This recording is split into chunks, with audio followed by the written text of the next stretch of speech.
দেখেন, আমেরের জীবনে অনেক বড় স্বপ্ন ছিল, সে হজ করতে যাবে, সে কাবাগর তাওয়াফ করবে, এটা তার স্বপ্ন ছিল। এবং গত পরশুদিনই তার হজের ফ্লাইট ছিল। সে যখন এয়ারপোর্টে আসলো, পাসপোর্টে নিরাপত্তাজনিত কিছু সমস্যার কারণে তাকে একটু দাঁড় করিয়ে রাখা হলো। সমস্যার সমাধান যখন হলো, তাকে যখন ছেড়ে দেওয়া হলো, তখন আসলে অনেক দেরি হয়ে গেছে। কারণ আমেরের সাথে অন্যান্য যে হজ যাত্রী, তারা এতক্ষণে বিমানে উঠে গেছে এবং বিমানের দরজা ভিতর থেকে বন্ধ করে দেওয়া হয়েছে। তখন সেই এয়ারপোর্টের অফিসাররা সেই পাইলটের সাথে কথা বললো, পাইলটের সাথে যোগাযোগ করলো, পাইলটকে বললো যে দেখেন, একজন হজ যাত্রী নিরাপত্তাজনিত কিছু সমস্যার কারণে বিমানে উঠতে একটু দেরি হয়ে গেছে, তাকে একটু বিমানে উঠিয়ে নেন, সে বিমানে উঠতে পারে নাই।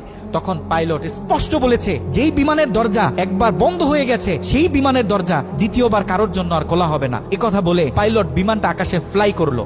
সেই অফিসাররা তখন আমেরকে বুঝাইতেছে, দেখো বিমান তো চলে গেছে, তুমি আর যেতে পারবে না, তুমি বাড়িতে চলে যাও, নেক্সট টাইমে তুমি হজে যাওয়ার জন্য ট্রাই করো। তখন সে আমাদের মুসলিম ভাই, সে হজ যাত্রী, সে কি বলেছে জানেন? সে বলেছে, আমি আমার রবের উপর পরিপূর্ণ তাকওয়া রাখলাম, আমি আমার রবের উপর পরিপূর্ণ আস্থা রাখলাম, আমি হজ করেই বাড়িতে ফিরবো, হজ না করে আমি বাড়িতে ফিরবো না।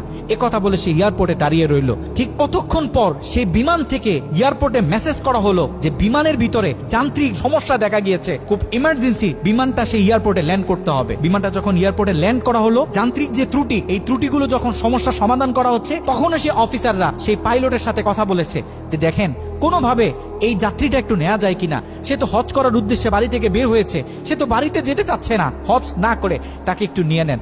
তখনও সে পাইলট বলেছে যে না, এই বিমান একবার দরজা বন্ধ হয়েছে, সৌদিতে যাওয়ার আগে এই বিমানের দরজা দ্বিতীয়বার কারোর জন্য আর খোলা হবে না। একথা বলে সে পাইলট আবারও বিমানটা আকাশে ফ্লাই করালো। তখনও সে অফিসাররা আমেরকে গিয়ে বোঝাচ্ছে, দেখেন, মনে কষ্ট পাইয়েন না, এরকম মাঝে মাঝে হয়, আপনি বাড়িতে চলে যান, যেহেতু হজের নিয়ত করেছেন, আপনার একিনটা যেহেতু সলিড, আপনি যেহেতু একেবারে সহি নিয়ত করেছেন, অবশ্যই আল্লাহ পাক আপনাকে হজ করতে দিবে। আমের তখনও বলতেছে, আমার রবের উপর আমার পূর্ণ আস্থা আছে, আমি তো আমার রবকে চিনি, সে আমাকে হতাশ করবে না, সে আমার মনের আশা রাখবে, আমি হজ করেই বাড়িতে ফিরবো। এ কথা যখন বলতেছে, এর ঠিক কিছুক্ষণ পরে আবারও সেই বিমান এয়ারপোর্টে মেসেজ করলো যে বিমানের ভিতরে এখন আগের চেয়ে বেশি কিছু যান্ত্রিক ত্রুটি দেখা গিয়েছে, বিমানটা আকাশে ফ্লাই করতেছে না, বিমানটা ইমার্জেন্সি, আবার এয়ারপোর্টে ল্যান্ড করতে হবে।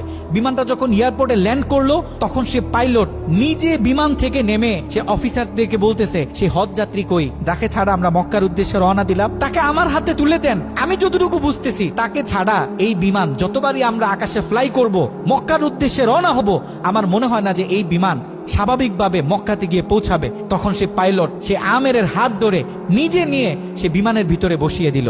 দেখেন, আল্লাহ পাক তো স্পষ্ট বলতেছে, ওয়ামাই ইয়াতাওয়াক্কাল আলাল্লাহি ফাহুয়া হাসবুহ, যে আমি আল্লাহর উপর তাওয়াক্কুল করবে, তার জন্য আমি যথেষ্ট, পৃথিবীর কাউকে তার দরকার হবে না। আল্লাহ পাক আপনাকে বলতেছে, আল্লাহ পাক আপনাকেই